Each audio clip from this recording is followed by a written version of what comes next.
আগামী ৫ সেপ্টেম্বর থেকে দেশ জুড়ে লং মার্চের বড় কর্মসূচি নামাতে যাচ্ছে ১১ দলীয় ঐক্য। ঢাকার রাজপথ থেকে হুট করেই এলো বিরোধী দলগুলোর এই বিশাল রাজনৈতিক ঘোষণা।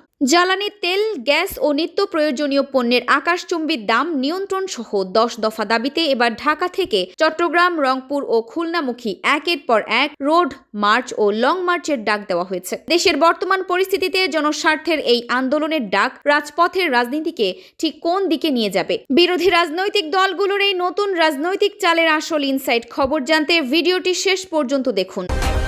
সচিবালয়ের সামনের সমাবেশ থেকে স্পষ্ট জানানো হয়, জ্বালানি সংকট ও অস্বাভাবিক দ্রব্যমূল্যের চাপে সাধারণ মানুষের পিঠ এখন দেয়ালে ঠেকে গেছে। পরিস্থিতি সামাল দিতে ও দাবি আদায় আগামী ৫ সেপ্টেম্বর চট্টগ্রাম অভিমুখে লং মার্চের মাধ্যমে মাঠের কর্মসূচি শুরু হবে। এরপর সেপ্টেম্বর ও অক্টোবর জুড়ে রংপুর, খুলনা এবং সিলেটমুখী টানা রোড মার্চ ও রেলপথ যাত্রার পরিকল্পনা রয়েছে, যা শেষ হবে ঢাকায় এক মহা সমাবেশের মধ্য দিয়ে। রাজনৈতিক বিশ্লেষকদের মতে নির্বাচনের আগে ১০ দফা দাবির ওপর ভর করে রাজপথে বিরোধী ঐক্য নিজেদের শক্ত অবস্থান ও জনমত গড়ে তুলতেই এই লং মার্চের ছক এঁকেছে। দ্রব্যমূল্য ও ১০ দফা দাবিতে বিরোধী ১১ দলীয় ঐক্যের এই লং মার্চ রাজপথের রাজনীতিতে কতটা প্রভাব ফেলবে? কমেন্ট বক্সে আপনার গুরুত্বপূর্ণ মতামত জানান।